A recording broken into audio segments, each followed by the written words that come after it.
মানুষের জীবনে তো বিয়ে একটাই, দ্বিতীয়বার কোনো বিয়ের দরকার আছে? এই দুই ছেলে মানুষ করতে পারলেই চলবে, আমার জীবনে বিয়ের আর দরকার নেই। আল্লাহ আমার সংসার টিকেই না, আবার বিয়ে দিয়ে কি করব? বিকাল 5টা বাজে, তো আমি ওই লঞ্চে উঠছি। আমি কই, তাহলে কি তুমি বাড়ি আবা না বরগুনা আবা? কয় না, বাড়িতে তো কেউ নাই, আম্মাও তোমার কাছে, আর আমি বরগুনায় আবু, বাবুরে দেখে তোমাকে নিয়ে একসঙ্গে বাড়ি আবু। যার বয়স এখন 3 বছর, ওকে ওর বাবা 1 মাস রেখে দুনিয়া থেকে বিদায় হয়ে গেছে। দেখতে পাচ্ছেন, এই দিন আইলে তো কানতে কানতে দিনটা সরিয়ে যায়, আর কিছু না। আর কি আছে? খালি কান্দন আর কি করবো এই আর করার কিছু। আসসালামু আলাইকুম সুপ্রিয় দর্শক, আগামীকাল 23শে ডিসেম্বর এই দিনেই কিন্তু অভিযান লঞ্চ 10 যে দুর্ঘটনা ঘটেছিল, সেই দিনটা কিন্তু আমাদের এসে গেছে। আমরা এক পরিবারের কাছে রয়েছি, যে পরিবারটি একমাত্র উপার্জনকারী ছিলেন, সে দুনিয়া থেকে বিদায় হয়ে গেছে। কেমন আছে এই পরিবার, কিভাবে তারা চলছে, আমরা আজকে আপনাদেরকে জানানোর চেষ্টা করব। আমরা সেই রিয়াজের বাড়িতে রয়েছি। প্রতি বছর এই সময়টা আসলেই কিন্তু আমরা এই পরিবারের খোঁজ খবর নেই। অনেকেই কিন্তু আমরা ভুলে গেছি যে অভিযান লঞ্চ 10, কারণ সেই স্মৃতিগুলো কিন্তু এখনও মানুষের মনে প্রাণে ভাসতেছে। কারণ হচ্ছে ওই দিনটা কিন্তু যারা দেখেছে, যারা শুনেছে, এবং সারা বিশ্বের মানুষ কিন্তু দেখেছে যে কিভাবে ধাউ ধাউ করে জ্বলে লঞ্চটি পুড়ে মানুষগুলো ছাই হয়ে গেল। পরের দিন আমি গেছিলাম যে লঞ্চ দুর্ঘটনা দেখতে, যে এমন মর্মান্তিক দুর্ঘটনা আমি জীবনে দেখি নাই, বা এই প্রথমবার দেখা হয়েছিল আমার। আমি এই পরিবারের সাথে কথা বলার চেষ্টা করব এবং জানবো এই পরিবার এখন কেমন, তাদের দিনকাল চলছে। এই রিয়াজের পরিবার দেখতে পাচ্ছেন, 1 বছর ওকে 1 মাস রেখে ওর বাবা দুনিয়া থেকে বিদায় হয়ে গিয়েছিল। সেই রিয়াজের ছেলে এখন অনেক 3 বছর হয়েছে, অনেক বড় হয়েছে, এবং এই ছেলে ছিল কোনো রকম বুঝতো যে বাবা আছে বা নেই, সেটা কিন্তু ওই রকম সময়টা উনি বুঝতো না। আমরা পিছনে দেখতে পাচ্ছি তার যে বাবা, তিনিও কিন্তু রয়েছেন, অনেক বৃদ্ধ হয়ে গেছেন, এবং তার স্ত্রী ভাবি, তিনি কিন্তু এখনও তার শোকে কাতর। কারণ হচ্ছে আমরা তাদের সাথে কথা বলার চেষ্টা করব। প্রথমে তার বাবার সাথে কথা বলি। আপনাদের দিনকাল এখন কেমন চলে? এই দিনটা আসলে, এই যে 23শে ডিসেম্বর আসলে আপনাদের দিনকাল কেমন চলে? এই দিনটা আপনারা কিভাবে দিন পার করেন, একটু বলবেন। এই দিন আইলে তো কানতে কানতে দিনটা সরিয়ে যায়, আর কিছু না। আর কি আছে? খালি কান্দন আর কি করবো এই আর করার কিছু। 3 বছর হয়ে গেছে, আপনার ফ্যামিলি কেমন চলে এখন? কিরকম আপনার সংসার চালাচ্ছেন? চালাইছি তো, খাটি বেটি একটুখানি জায়গা আছে, কোনো রকমের খাটি বেটি খাই। হার ওই নাম দেখলে 30 হেদ দিয়া কিছু চাল চুল পাইতে হেদ দে ভাই, চললে বেরিয়া আর দর্শক, এই তার ছেলে রিফাত, ও কিন্তু কোরআনের হাফেজ। 30 পারা অলরেডি হয় না, আর 25-20 পারা হয়েছে নাকি? 21 পারা হয়েছে। 21 পারা কোরআনের হাফেজ, আর 9 পারা হলেই কোরআনের হাফেজ হয়ে যাবে। ও কিন্তু বরুণদের লেখাপড়া অনেক কষ্ট করে, এখনও যে এখন ওদের থাকার কথা যে কোনো কাজে, যেখানে বাবা নাই, খেটে খেতে হতো, কিন্তু এখন ও লেখাপড়া চালিয়ে যাচ্ছে বিভিন্ন সহযোগিতার মাধ্যমে। আপনারা যদি এই পরিবারকে সহযোগিতা করতে চান, এই ছেলে যে কোরআনের হাফেজ, ওকেও যদি সহযোগিতা করতে চান, আমাদের মাধ্যমে করতে পারবেন। এবং এই ছেলে দেখেন, ছোট্ট, এখনও বাবাকে ডাকে, কিন্তু বাবার কিছুই বলতে পারে না। দেখেন, আমাদের যে ভাবি রয়েছেন, তিনি কিন্তু কান্নায় ঢলে পড়ছেন। কারণ হচ্ছে তার দুটি সন্তান কিন্তু এখনও অবুঝ রয়েছে। তাদের দিকে তাকিয়ে কিন্তু এখনও তিনি কিন্তু অন্য কোনো বিবাহ বন্ধনে আবদ্ধ হননি। এখানে সন্তানের দিকে, মুখের দিকে তাকিয়ে আমরা একটু তার কাছ থেকে আমরা জানতে চাই, কিভাবে আপনার 2 সন্তান নিয়ে আপনার সংসার চলে, একটু বলবেন। কিভাবে চলবে? 2 ছেলে নিয়ে আছি। সরকারের 30-এর চাউলের নাম দিয়েছিল, 2 বছর দেওয়া এই শেষ, আর তো পাবো না। আর এই যে কিছু টাকা পয়সা ওর আব্বু মারার সময় দিয়েছে, ব্যাংকে কিছু আছে, এই দিয়ে আর কি চালাই মিলে। আর আমার ওই ভাই বোনে কিছু সহযোগিতা করে, এ দিয়ে আমি চালাই। এই যে 2টি সন্তান রয়েছে, সন্তানের দিকে তাকিয়ে আপনি এখনো বিবাহও করেন নাই, কারণ এই কেন করেন নাই, কিসের জন্য করেন নাই? মানুষের জীবনে তো বিয়ে একটাই, দ্বিতীয়বার কোনো বিয়ের দরকার আছে? এই দুই ছেলে মানুষ করতে পারলেই চলবে, আমার জীবনে বিয়ের আর দরকার নেই। আল্লাহ আমার সংসার টিকেই না, আবার বিয়ে দিয়ে কি করব? আর বিয়ে লাগবে না আমার, এই দুই ছেলে সন্তান মানুষের মতো মানুষ করতে পারিস না, এই দোয়া আপনারা করবেন। আপনার স্বামী মারা যাওয়ার আগে লাস্ট কি কথা হয়েছিল একটু আপনাদেরকে একটু বলবেন?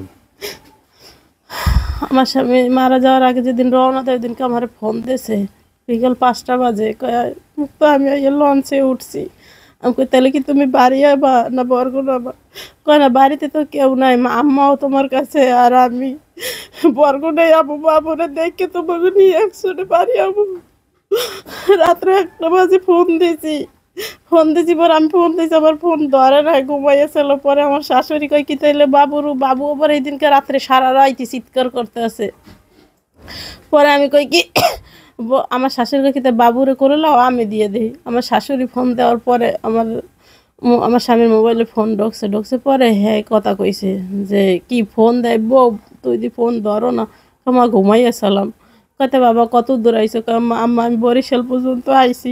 কই তো বাবা কাছে আই পড়ছে, তাইলে রাখ, ভালো থাক, ঘুমাইছে তাই ঘুমো। পরে তো সকাল বেলা 8টা বাজে উঠছি, দেখি যে এখনো বরগুনায় পৌঁছে নাই। যেই লঞ্চ আসার কথা সকাল 7টার মধ্যেই পৌঁছানোর কথা আমার যা বলছে, 8টা বাজে তখনও আমি আর কি ফোন দিই না, কই তাই মনে আসছে, গাড়িতে ফোন দেয় না। পরে যখন 8:30টার দিকে বাজে গেছে, তখন আমি ফোন দিয়েছি, ফোন দিয়ে দিই দোনোটা মোবাইল বন্ধ। পরে আবার ওই হাসপাতালের মধ্যে শুনছি যে রাত 3টা বাজে নাকি বরগুনা লাইনের লঞ্চে আগুন লাগছে। আরো মোবাইল বন্ধ হইতো, আমরা আর কি আতঙ্ক হয়ে গেছি।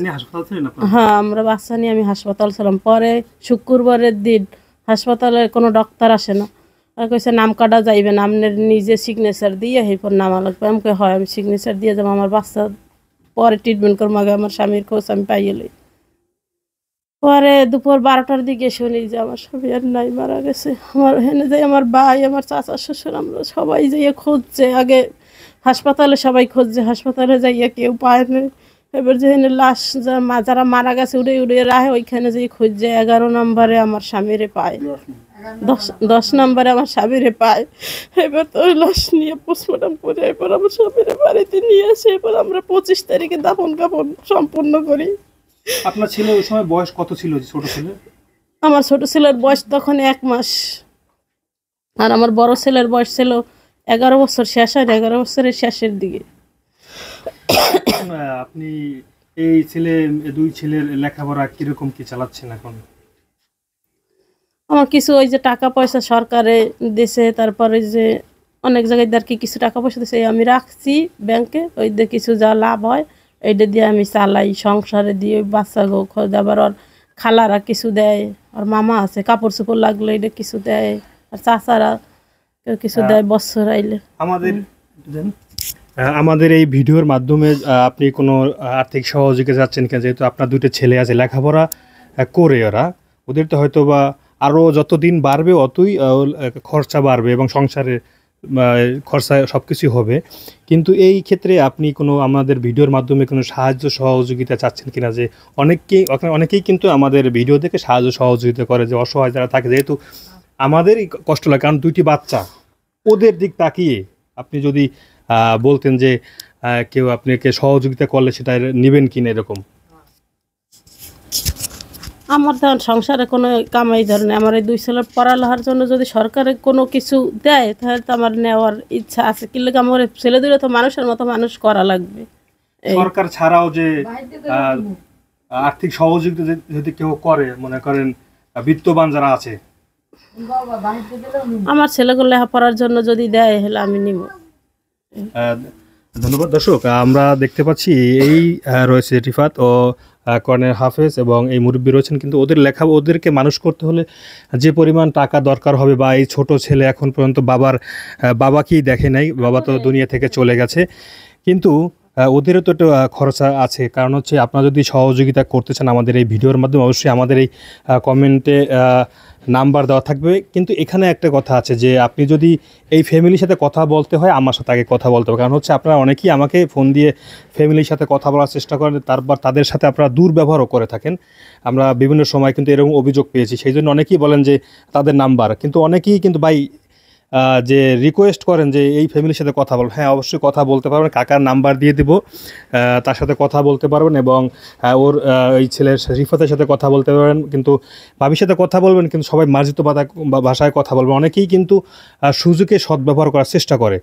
আর এই ফ্যামিলি কিন্তু একেবারে এখন দুস্থ অবস্থায় রয়েছে। এই ফ্যামিলির কিন্তু এখন চলার মতো একমাত্রই যে ক্ষমতাবান যে লোক ছিল, যে পরিবারের সব থেকে প্রিয় মানুষ ছিল, সে কিন্তু অভিযান লঞ্চ দুর্ঘটনায় কিন্তু দুনিয়া থেকে বিদায় হয়ে গেছে। দেখতে পাচ্ছেন এই ছোট বাবু, যার বয়স এখন 3 বছর, ওকে ওর বাবা 1 মাস রেখে দুনিয়া থেকে বিদায় হয়ে গেছে। দেখতে পাচ্ছেন মা কান্না করছে এবং এই ছেলে এখন কিছুই বোঝে না, কিন্তু পাশের বাড়ির মানুষ সে যেটা বলল যে বাবাকে খুঁজে, বিভিন্ন মানুষ যদি আসে সবার কাছে ওর বাবাকেই খুঁজে, কিন্তু ওর মা খালি প্রশ্নবিদ্ধ হচ্ছে, কিন্তু প্রশ্নের উত্তর দিতে পারছে না যে বাবা কোথায়। বাবার জন্য সবসময় হাহাকার করতেছে এই সন্তানটি। বাবা তুমি কেমন আছো?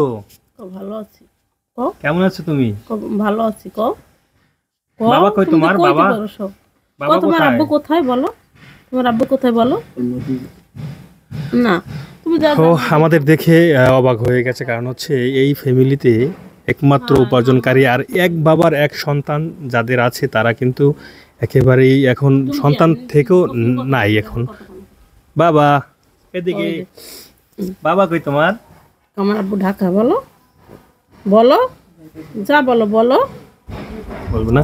তো দর্শক, আপনারা যদি সহযোগিতা করতে চান আমার সাথে কথা বলবেন, এবং কথা বলার পরে যদি তাদের সাথে কথা বলতে চান, বিকাশ, নগদ সব নাম্বার আমার কাছে চাবেন, আমি অবশ্যই তাদের যে নাম্বারটা রয়েছে আমার মাধ্যমে দেওয়া হবে।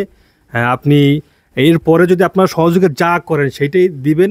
অবশ্যই পরের ভিডিওতে আপনাদের আমানত যে টাকাটা দিবেন সেটা দেওয়ার সময় আপনাদেরকে আমরা ভিডিওর মাধ্যমে দেখানোর চেষ্টা করব। এই অসহায় ফ্যামিলি, আপনারা জানেন যে লঞ্চ দুর্ঘটনা যারা মারা গিয়েছে সবাই কিন্তু অসহায়, কারণ হচ্ছে যারাই মারা গেছে তারাই কিন্তু বেশিরভাগই কিন্তু আয় উপার্জনকারী, যিনি একটা ফ্যামিলির আয় উপার্জনকারী সবসময় থাকেন। তো দর্শক সবাই ভালো থাকবেন এবং এই ফ্যামিলির জন্য দোয়া করবেন। আজকের মতো আমরা বিদায় নিচ্ছি। আল্লাহ হাফেজ।